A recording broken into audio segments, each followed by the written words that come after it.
Alô, galerinha da plataforma BioOnline, tudo bem? A aula de hoje é a nossa aula de número 4 do módulo sobre origem da biologia e bioquímica. E nós vamos falar especificamente sobre as proteínas. As proteínas são compostos orgânicos indispensáveis para a nossa vida. E, na verdade, quando você associa a proteína, geralmente você relaciona com a sua origem predominantemente animal. E por que isso? Porque os animais, comparados com os vegetais, têm maior teor proteico. Não é à toa, por exemplo, quando eu faço essa comparação, quando a gente se ingere alimentos de origem animal, nós vamos ter um maior teor de proteína e menor teor de carboidrato, por exemplo. Quando nós nos alimentamos de produtos de origem vegetal, nós vamos ter maior quantidade de carboidrato e menor teor proteico. Tudo bem? Então, as proteínas são moléculas indispensáveis. Agora, há alguns pontos que a gente precisa conversar sobre elas. Vem aqui comigo, pessoal. Foca aqui comigo. Quando eu faço referência à proteína, o primeiro ponto que a gente tem que chamar a atenção é justamente a caracterização da proteína. Por quê? Porque eu posso afirmar que essas moléculas são classificadas como verdadeiras macromoléculas. Macromoléculas. O que seriam macromoléculas? Macro, grande, ou seja, moléculas grandes, moléculas de elevado peso molecular. Essas macromoléculas biológicas também podem ser chamadas, pessoal, de polímeros. Polímeros. Poli significa dizer vários, meros significa dizer unidades. Olha como fica fácil para o aluno BioOnline. A proteína é uma molécula grande formada pela união de várias unidades. Deu para acompanhar? Um outro ponto fundamental nesse contexto é você relacionar e entender quais são as unidades das proteínas. Então, o primeiro ponto que a gente tem que ressaltar é justamente essas unidades. Quais são as unidades das proteínas? E as unidades da proteína são moléculas muito famosas em provas de vestibular. E nós damos o nome a essas unidades de aminoácidos. Aminoácidos. Ou seja, são moléculas que apresentam uma extremidade, um grupamento amino, e uma outra extremidade, um grupamento ácido. É um aminoácido. Então, fechando, as proteínas são macromoléculas ou polímeros formadas pela união de várias unidades, denominados aminoácidos. Agora, turma, qual seria a estrutura básica de um aminoácido? Todo aminoácido ele vai ser constituído por um carbono central. Esse carbono central vai se ligar a um componente ácido, um ácido carboxílico em uma extremidade. Na outra extremidade, ele vai se ligar a um grupamento amina. Aí eu tenho o grupamento amino aqui na outra extremidade. Ele vai estar ligado também a um átomo de hidrogênio e a um radical que eu vou chamar de R. Essa é a estrutura de um aminoácido. O aminoácido, portanto, é um carbono central ligado a um grupamento amino, a um grupamento ácido carboxílico, a um átomo de hidrogênio e a um radical. A diferença entre os mais variados aminoácidos deve-se, sobretudo, a esse radical, ao tamanho desse radical, à estrutura desse radical. Existem vários tipos de aminoácidos. No total, a gente diz que compõe as nossas proteínas aproximadamente 20 tipos de aminoácidos diferentes. Alguns aminoácidos eles não são proteicos, como é o caso, por exemplo, da ornitina, no famoso ciclo da ornitina. É um aminoácido, porém ele não entra na composição das nossas proteínas. Turma, atenção! Os aminoácidos são divididos em dois grandes grupos principais. E quais são esses dois grandes grupos principais? Os aminoácidos podem ser chamados de naturais, ou eles também podem ser denominados de essenciais. Tudo bem? São os dois tipos de aminoácidos. Qual é a diferença entre eles? Os aminoácidos naturais, nós vamos produzi-los. Se eu levo em consideração 20 aminoácidos na composição das nossas proteínas, aproximadamente 12 aminoácidos são naturais e nós vamos produzi-los, justamente a partir do ácido glutâmico, como eu citei ainda há pouco. No entanto, existem aminoácidos que nós não temos condições de produzi-los, então nós vamos obtê-los por meio da nossa dieta. Esses aminoácidos são denominados de essenciais. Alguns autores classificam a arginina, por exemplo, como aminoácido semi-essencial. Por mais que nós sejamos capazes de produzi-la, nós vamos produzir em pequena quantidade, uma quantidade insuficiente. Então, há a necessidade de nós suplementarmos esse aminoácido. Compreenderam? Um dos aminoácidos essenciais mais interessantes no nosso contexto de prova é a fenilalanina. E por que esse aminoácido é interessante? Porque a fenilalanina está associada a uma doença chamada de fenilcetonúria, uma doença autossômica recessiva que é diagnosticada pelo teste do pezinho. Então, se uma pessoa é identificada como sendo portadora dessa doença, tem que ter uma dieta pobre em proteína, justamente para que ela não tenha acesso à fenilalanina.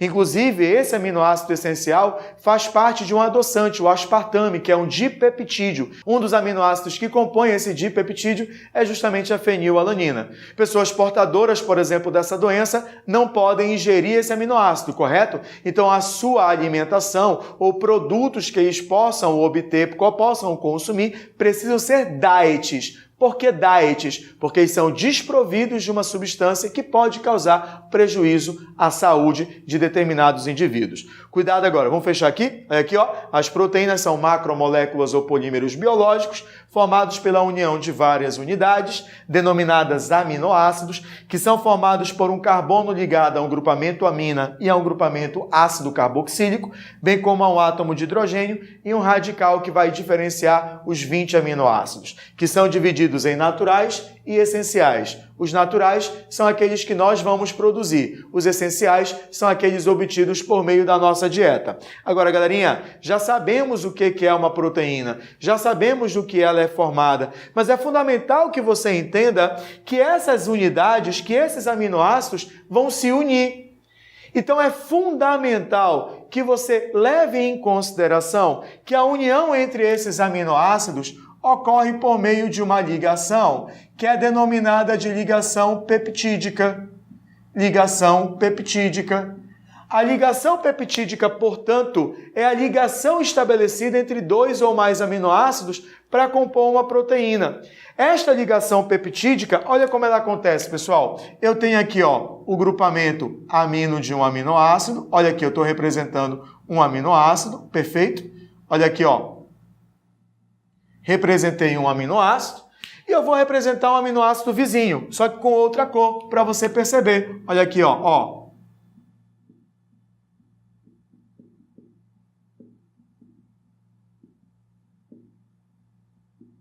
Eu tenho aqui 2 aminoácidos. Perceba que bem aqui, acompanha, galerinha, bem aqui eu tenho uma reação interessante. Essa reação, que é a ligação peptídica, ela foi responsável por unir esses 2 aminoácidos. Isso aqui é a ligação peptídica, correto? Aqui eu tenho a ligação peptídica. Mas, para que ela aconteça, é necessário a perda de uma molécula de água. E como houve a perda de uma molécula de água, a ligação peptídica é um exemplo clássico de uma reação chamada de síntese por desidratação. Ou seja, para formar uma proteína, a união entre os aminoácidos está diretamente associada à perda de uma molécula de água. A perda de uma molécula de água. Mais ainda, pessoal, se eu tenho 2 aminoácidos, eu tenho uma ligação peptídica. Correto? Então, o número de ligações peptídicas de uma proteína nada mais é do que o número de aminoácidos menos 1. Então, se eu tenho 100 aminoácidos, eu tenho 99 ligações peptídicas. Se eu tenho 100 ligações peptídicas, eu tenho 101 aminoácidos. São questões muito antigas, eu concordo, tá? Mas não custa nada a gente comentar.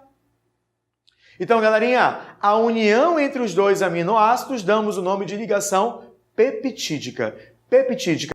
Então, galerinha, Agora a gente vai trabalhar um pouquinho as estruturas das proteínas. Então fiquem atentos que isso é importante para a sua prova.